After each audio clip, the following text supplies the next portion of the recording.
Is Lebanon going to be in Stockholm next year? Belarus and Hungary will have a national final, and somebody at the EBU was fired. We'll tell you all about it at today's ESC United Podcast. Let's do this.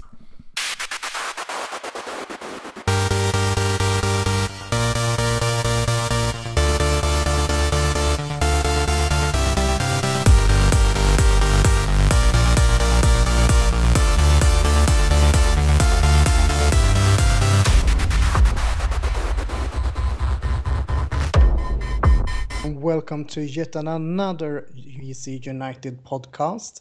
It's the 24th of October, the United Nations Day. My name is Adam and is one of the hosts. And of course, the second host is with us. It's Matt. Hello, Matt. Well, hello there and good morning. Good morning for me. Good evening for everyone else. What's up? Well, yeah, I think it will be a really interesting program this time. First, we have a guest once again, and this time it is from Roman. Hello, Roman. Hello, everyone. Can you hear me now? Yeah, we hear you very well.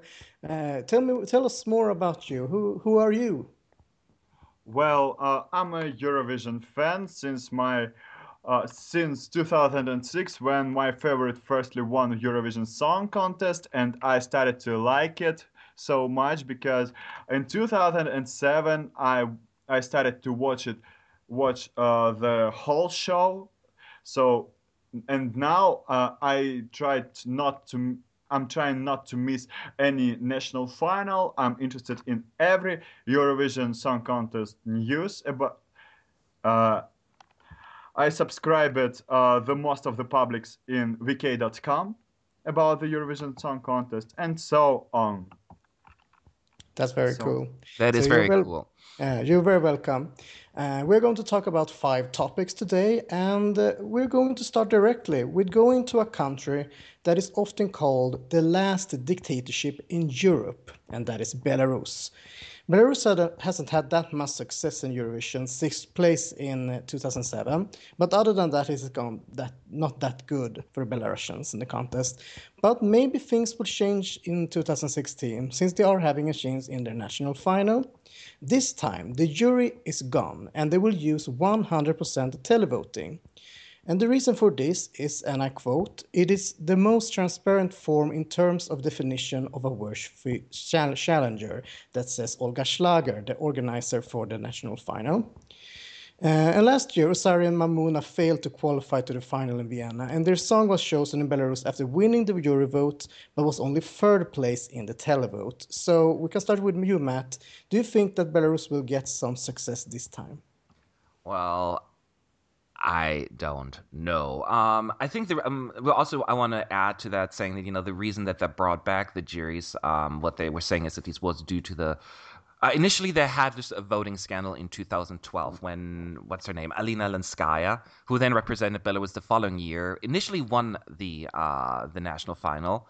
It was also only 100% televote at that point, and but what happened was there was an investigation by the Belarusian president, and because apparently there were some rigging, the producers rigged the televote, and ultimately she was disqualified, and Light Sound replaced her in 2012. So that's why that brought back the juries. So just knowing what happened back then makes me think it's going to happen again. And I actually like to hear from Roman about it because, you're from Russia. You have a little bit more of an insight and you have some additional information I think you would like to share with us. Okay. Yes, I'd like to share with you some information because some songs sent to Belarusian TV are known now, right now, because it's Alexei Gross with the song Flame. It's a ballad. It's sang on English language, and I think if it will become kind of revamped, so just like, for example, all of the Belarusian songs. Most of Albanian songs, for example, they also change the arrange. They try to change it. They try to make it sound more European. So The Flame of Alexei Gross can be good songs, and I think it will be enough for final. And also we have a songs of Belarusian band Aura. Do you know it? I haven't heard of them, no. No, I haven't It's either. it's Belarusian folk band that Ooh. sings mostly in Belarusian language, and their song is on Belarusian language too. Belarusian So, folk. I never heard of that before. I'm really like intrigued by No, that. yeah, that sounds well, cool. uh, their songs are kinda successful in online contests. So maybe they should try in Eurovision Song Contest. So their songs is called Panad Zorami. So I can send a link to you of it. That would be great. Yes, we'll post it on our Yeah. website. Okay. I I sent it in the chat, so Okay. you can just enjoy it. And also about 100% televoting. So according to some information in Euroforum Russian edition of ESC United.com, Andrei Mikheyev, the juror of Belarusian national final, uh, don't doesn't trust 100% televote because, according to his opinion, it will be just battle of the national finals. I can understand him in this at this point because national finals are not that popular in countries like Belarus because it's just a unpopular show. So only fans will the majority of voters will be fans of the people who perform in this national final. So the first reason of his mistrust in, or how can I pronounce it? Distrust, yeah. Distrust, yeah, distrust of to the national finals is the battle of fan clubs. Also, he said that, as it was said before, it can be just cheating at the national final because rich producers that has an ability to buy an extra SIM cards to vote in this final will make everything to make their artist win, just like it was in 2012 with Right. Alena Lanskaya, Yes. as it was said before.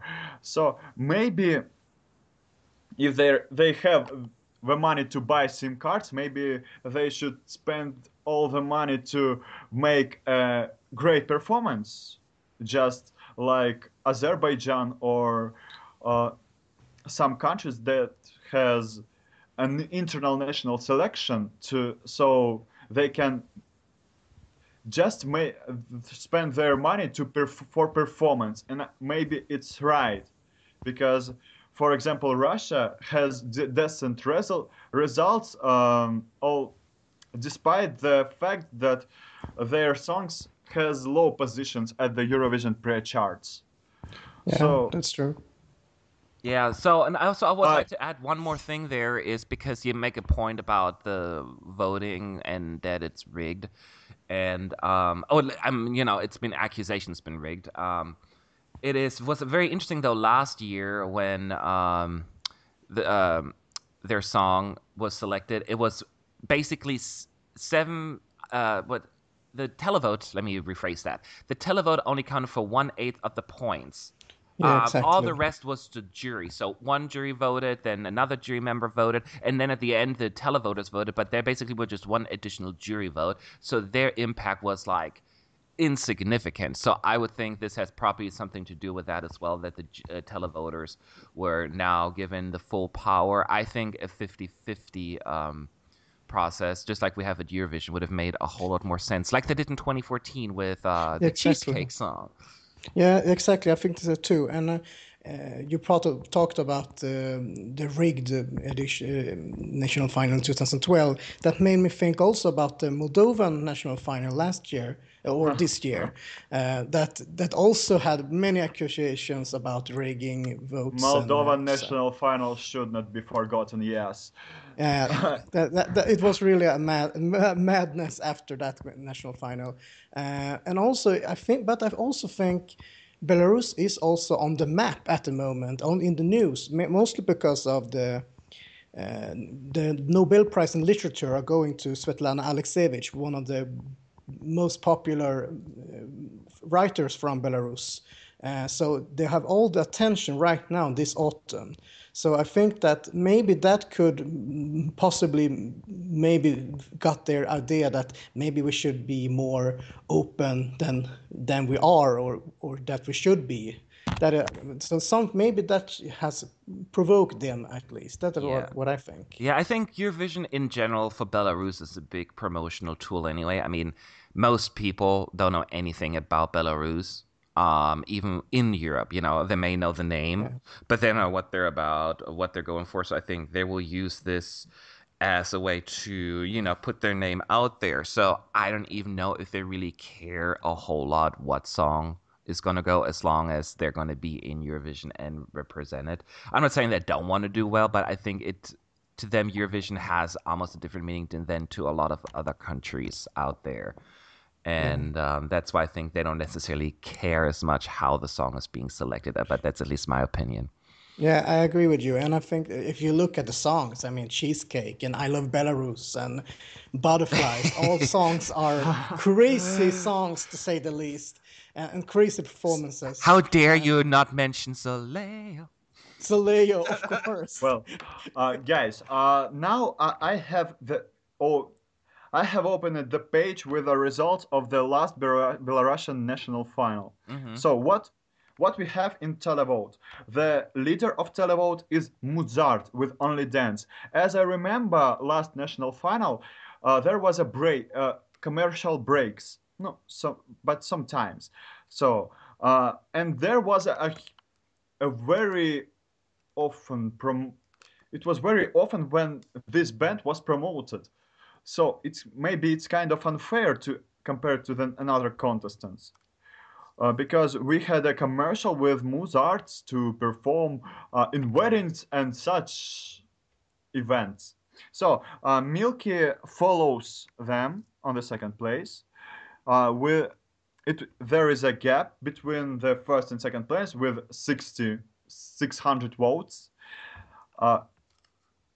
So maybe Yusri and Maimuna had a trouble with this because they cannot take a lead in. They could not take a lead in Belarusian national final by televoters. So maybe it was a reason of their fail in the Eurovision by televoting.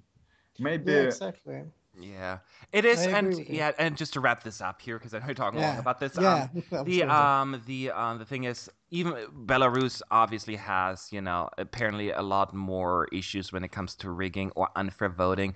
But I would say this is an issue that goes beyond just Belarus. I think every national final, for that matter, is to somehow bias or It unfair. is. Even if it's Melodifestivalen, where the running order seems sometimes very favorable towards certain artists, how they're being positioned, or in other countries where they have bigger names and they have an advantage just because they're known. So there are so many different issues, but it is interesting the unique situation that Belarus seems to be facing. I agree with you. And the Melodifestivalen one that we will discuss later in spring, perhaps, because that is really interesting. Yes, indeed. But let's continue then. We are. It has been some rumors that has started to pop up about the potential debut in Eurovision in Stockholm next year, and it is about Lebanon. According to EC Extra, an email sent from a German Eurovision fan has contacted the Tele Liban regarding the competing in Eurovision next year, and got a reply that says this: "We are not sure yet. However, we are working on it and will keep you updated." That is a really interesting comment from Lebanon, and that tried to apply it for Eurovision in Kiev 2005, where they even had selected a song, Quand tout s'enfuit, with Aline Lahoud. Just a few days before the draw, they withdrew after not being able to broadcast the Israeli entry, and all countries must broadcast all songs from at least their own semifinal and the final. So now, what does this mean? What do you think, Roman? Is this a chance for us seeing Lebanon in Eurovision 2016? Well, the only thing I can say that Eurovision should unite the countries, and also I can add the thing I can add that Can tu sen free If I'm not sure about did I pronounce it right or not. Uh, well, it was a great song. As for me, it's a good ballad. So it could take a good position in the Eurovision Song Contest. And why not if Lebanon will send a song that will be sound perfect for Europeans? Why not? Yeah, I see what you're saying. Personally, here's the thing. First of all, I doubt it. I mean, all they've have done so far is say they have not said no yet. They all, based on the message, all they say was, we're looking into this, yada, yada, yada. And as Adam pointed out, they almost took part in 2005 and withdrew. And the reason why they did that is because they are not allowed by law to broadcast the Israeli entry, basically. And that is against the rules of the Eurovision Song Contest. So they were forced to withdraw from the contest. So I don't think, or at least I'm not aware of any changes in the laws. So if they still cannot broadcast the Israeli entry, I don't think they can take part. The year Israel withdraws for whatever reason, then I could see them coming back or taking part. But until then, I just don't see it happening. Or am I off here? Well, I think that I don't think either that they will show up in May, but I have a feeling that things are changing in at least Lebanon. I think that they have really they really want to join the contest in a way that many other countries in the same area doesn't feel. They are maybe it is because they are close geographically to Europe or not. I don't know, but I feel that if they really want to, they could try to provoke the government to change this law, but it will take time. It won't be enough. It won't be till spring. I think it will be hopefully to 2020 or something. Then maybe Right. Lebanon can sneak in, but I Yeah. doubt it will be now. Yeah, and as you said, I'm not saying that the broadcaster doesn't want to, because it sounds like they're Yeah. very much interested in becoming part of the Eurovision family. But it is the law, the land, basically, that's preventing them from taking part. So changing that is not an easy task, as we know in any country. When it comes to our Well, beliefs or our politics, it's always more difficult to change something. So I hope it's going to happen, but I guess on this one, I'm just realistically, I don't see it happening. But then again, you never know. Yeah, okay. exactly. Yeah, Well, Roman. if it even enter, if Lebanon even enter in the Eurovision Song Contest, I think we will have Armenia Azerbaijan thing, because when even juries, no matter what song is, they put it last. Two second year in a row, if we watch the jury's result in the Eurovision, so we have Azerbaijan last in every jurors, but in every juror's top, in every Yeah. Armenian jurors, Yes, they yes, always put each and other last. Yes. Mm. yes, Yes. and the same thing in Azerbaijan, in Azeri juries with Armenia. So Yeah. I think it's kind of ridiculous in song contest. So No, you're right. You're absolutely right. And I think Yeah. this is where the transparency. even if song is Swedish, yes. Yes, I know, right? Then, but no, but that's why we have now the transparent. I'm glad that the EBU now finally releases all the votes, by jury and all that. It's very transparent, and there have been some progress made in terms of like rigged jury votes, and certain countries don't, like, even like Cyprus didn't get 12 points from Greece this year. But there are still a few things out there that needs to be addressed. Like, as you said, the Armenia-Azerbaijan situation, they always put each other in dead last place, even the jurors, and nothing has been done about that. So I can see the same thing happening with Lebanon. I hope not, but this is something that needs to be addressed then, because if they want to be part of the contest, great. They're more than welcome to join, but they need to play by the rules. I agree, and we'll see. We can all agree that it won't be in this year. I mean, 2016 that we will see Lebanon, but maybe in the future, hopefully. And that's a glimmer of hope there. A glimmer of hope.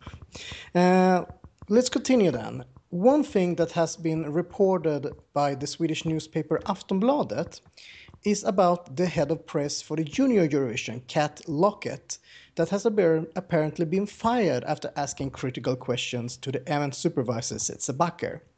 Bakker is also the owner for the company WowWorks, which has been the company that has taken care of the junior contest until this year. Because after the change in the format for taking care of the contest, now companies that has existed in 3 or more years are allowed to apply for taking over the contest. But not only Junior Eurovision, but also Young Musicians and Young Dancers contest. Kat Lockett has told Aftonbladet that she tried to apply to continue working with the contest, but apparently she got stopped from doing so thanks to this change. But after this, she had written a number of questions to Setze Bakker on his personal Facebook page, but after less than 15 minutes, changed her mind and deleted them. 2 examples of this question were, will you allow Junior Eurovision to almost die, which is why it was taken from you in the first place? And the second one, will your video staff get share in the YouTube revenue earned by their own paid work? These questions could be the reason for her being fired with only a few weeks to the Junior Eurovision contest in Bulgaria. So Matt, we have only heard her version of this since EBU has refused to comment this. But what are your feelings about this? Well, I know a little bit about it. I'm trying to be very careful and respectful towards all parties involved, the EBU and Kath Lockett, because, we're bystanders here. We can only, comment on what we hear and what we know. Exactly. And we all love to, run to conclusions. So I'm trying to be careful. I'm giving everyone the benefit of a doubt. So I don't want anyone to think that we're picking sides here. And this is actually basically a continuation of what we briefly discussed, not briefly, but we discussed last week on our podcast about Setze Bakker and stepping down as the supervisor of the Eurovision Song Contest. Not the event supervisor, I mean, because he's now not changing his mind, but basically there was another announcement made that he would also, his company would be putting in a bid to win the tender to provide the web and online services that WowWorks, which is his company, I think they just recently changed names actually, has been providing for years. So he's still trying to bid on being part of the Eurovision project. And this is a job that commands a 321,955 euro fee. So that's a hefty amount of money that we're talking about. And this is what I mentioned last year about there was a conflict in interests, him bidding on, at least that's the things that Aftonbladet and some of the other outlets are alleging, that there's a conflict of interest, him being like a supervisor of the contest and then still being bidding on all these jobs and making all that extra money that's being assigned to his company rather than any other company. So I'm trying to, I just wanted to give the context here, what else is going on there and what people are accusing. Yeah. That's when Kath Lockett basically started posting these things that were, Setze Bakker made an announcement of that he was planning on bidding on these jobs on his personal Facebook. That's when she put those comments on, as you mentioned, about sharing the money made on the YouTube channel, or if the volunteers working at Eurovision.tv would get a fair share of that big hefty fee that he is going to collect should he get the job and all of that, because they all work for free basically, and according to her or some other outlets, he is banking all the money for himself. Whether or not that's accurate, you come to that, you make your own decision on that. But I'm just telling you what is going on there.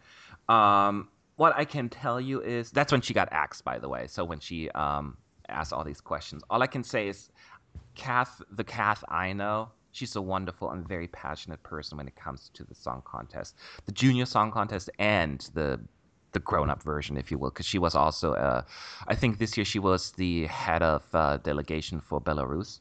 And so she's always involved and always out there. And she really turned around the junior Eurovision when the popularity was declining over the past few years.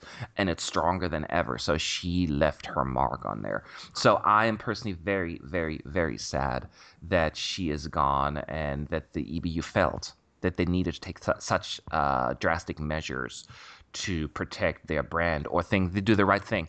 But I want to point out one last thing. I know I keep talking, but this one thing is I I have a full-time job working for a corporate company here in the United States. If I were to go in front of a group of my clients and talk about my company, and I were to bash my company, or like say negative things in front of like potential clients, I think I would be in trouble too.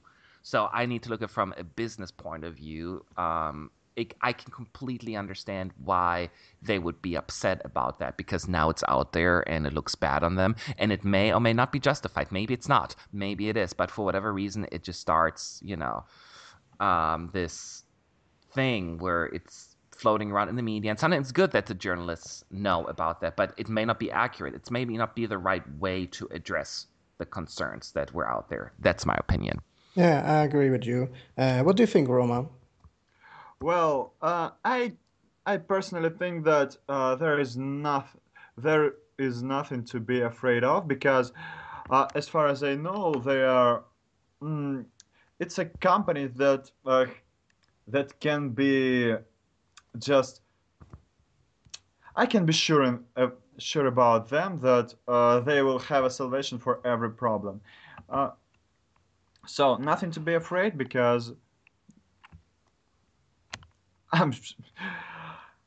I have a I'm sure they will survive. Yeah, I'm Yeah, sure they will not go I to think be in so trouble. too. Yeah. And I think that, but it is, I mean, it is really important that things like this come out, and I think it's, but I'm also thinking, shouldn't someone, maybe I read the questions and I felt like they were a little bit rough, I should say. Maybe should have had a different tone in the questions, and maybe could have kept her job. I felt like if you want to change a contest, then you can't go on full attack, even if you're very disappointed. I really understand that she wants to stay in her position. I understand completely, but I think that it is not the questions that is the problem. I think the problem is the tone in them, that she sounds really angry in them, and that is making maybe EBU the feeling that maybe she's not the right person anymore, and we need to change. But we have to wait and see. We have to hear. I suppose that this will also show up in May, also some questions about this. And I wouldn't be surprised if Aftonbladet, who already last year was on a spree against EBU, if they would go against. Anyway, so what I'm saying is I'm receiving a lot of responses and comments on Facebook, on Twitter, on via email from people because I'm the chief editor on ESC United, so that's where they go to me and saying you need to talk about this, you need to post this. This is BS. We need to put that out there. We need to put pressure on the EBU. So I don't want to come across as an EBU sympathizer or like biased towards anybody, but what I'm just asking and urging everyone is just to hold off on making sweeping judgments on this.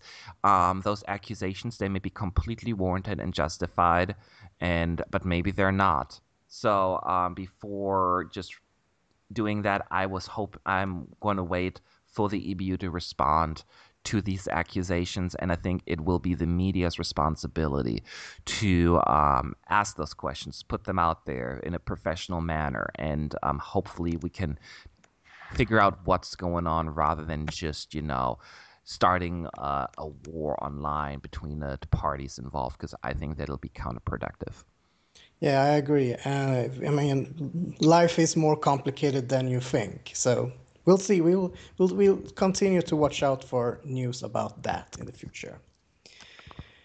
Let's move over to Hungary then, because they seem to keep their national final Adal, the Melodifestivalen-like semi-format that they have used since 2013, but are moving it from the M1 channel to Duna.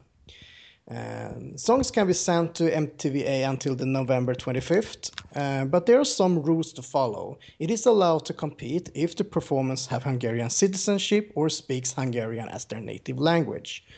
And foreign composers are allowed to compete, though the songs must be preferably written in Hungarian or have an Hungarian translation of the lyrics provided to the broadcaster.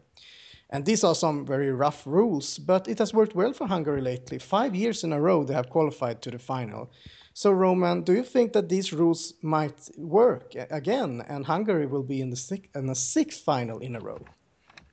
Well, as I think now, after 5 straight finals, they want to at least reach the top 10 position or maybe even win.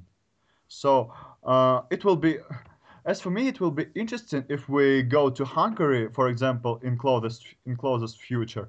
I'm sure they can send a song that can win the whole Eurovision Song Contest. So it's a responsibility of the composers and authors.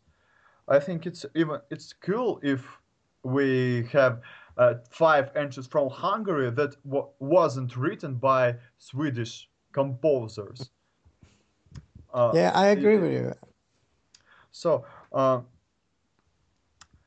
and also I'd like to hear Hungarian language in the Eurovision Song Contest. It will be interesting for me to as even for at least for me to listen Hungarian song, and all of course it will if it will qualify to the final. To be honest, I didn't like last Hungarian entry uh, from Bogi, Yeah. Words for Nothing. Mm, As for me, it was kind of bland and boring.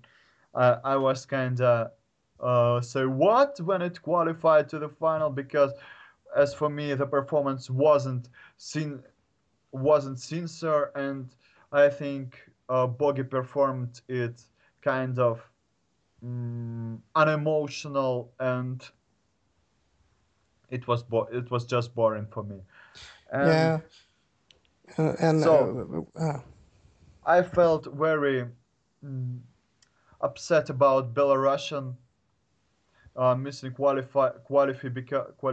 missing the final, because uh, Tel with Cheesecake qualified and was placed even 11th in televoting, while this missed the final, and it was even in bottom three, if I'm yeah, not exactly. mistaken. But yeah, I'm gonna In be Uh, I'm televoting. gonna be the back not back guy here, but I personally love the Hungarian entry this year. It's my kind of music. It's very folky. It's very pure.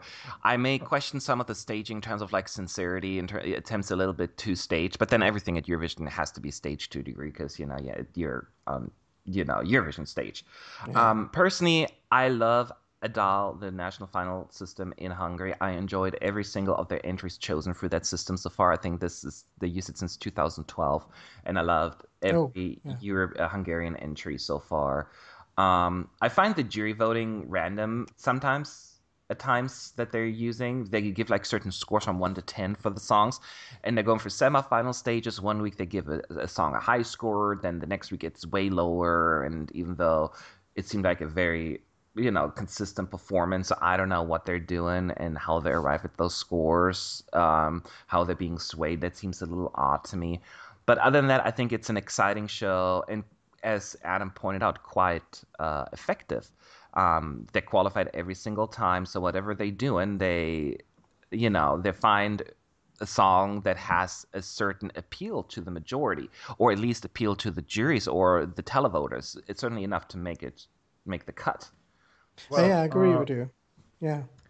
the thing that kind of uh, make me watch the Hungarian national finals is that in this final we have songs like last year's entry past Mesmerize, uh, the Hungarian and Estonian national final, and now Latvian one has the kind of special songs that that in modern style now they're just sound some fresh, some new, something Yeah. maybe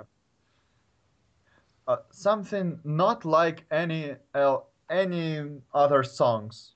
Yeah. So I so agree with you.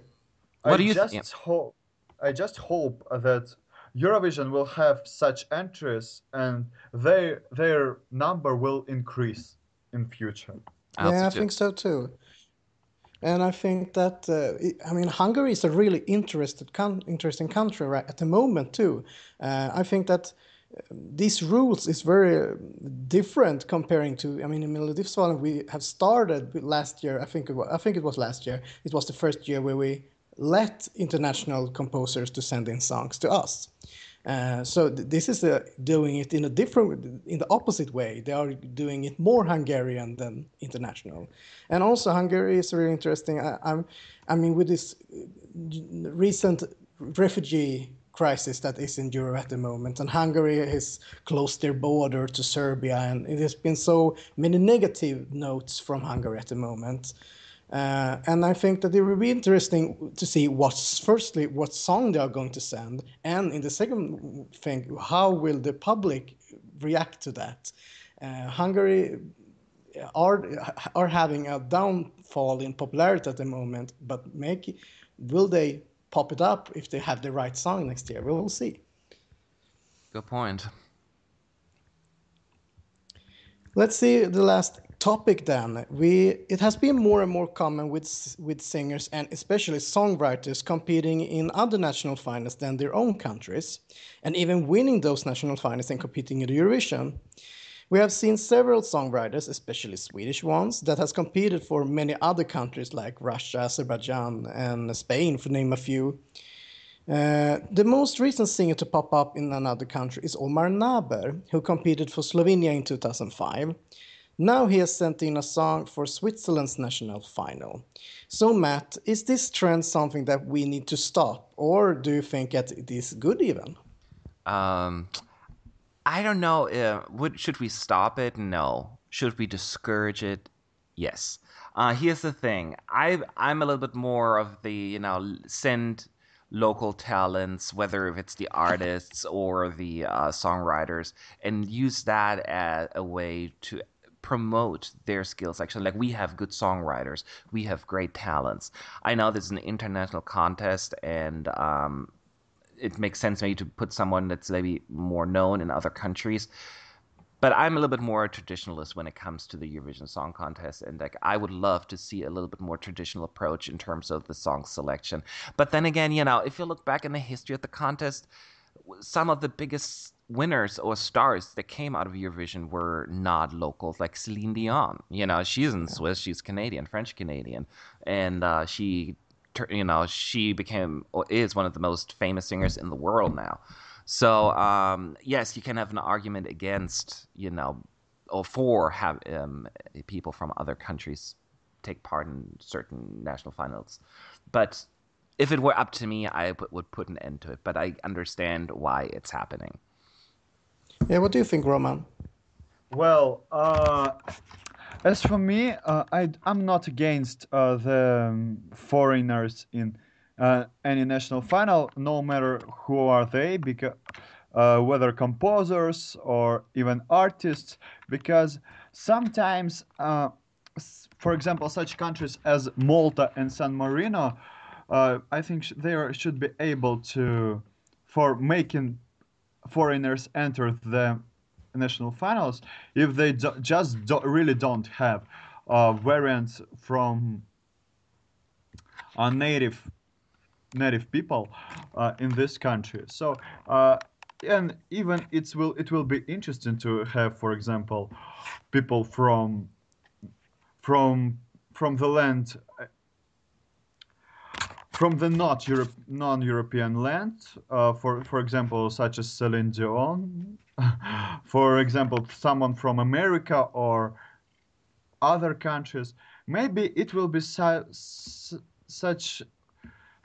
ability for them to promote for promotion in Europe. But I think it should be an exception, not the rule. Not the rule, yes. And one of the things I Yes. wanted to add to that is And the whole thing is that it's a blessing and a curse at the same time because one of the things that do bother me, and it's nothing against Thomas Gison, he's a very talented songwriter. He wrote like Euphoria, one of the most Yeah. successful entries in Eurovision history. But when it comes to like that, it's like, oh well, we have this songwriter who wrote a amazing song. Let's use him everywhere, whether if it's in Spain, in Georgia, all over the map. He's now writing songs for all these countries, and that to me defeats the purpose of the contest a little bit. Once again, I understand why they're doing it, but then if a song from a country sounds like the song from not just Sweden but some any other country, it loses a little bit of the magic, in my opinion. And I agree with you a little. In the same time, I feel like, I mean, we're living in a globalized world. The borders between countries are feeling much closer down now than ever before.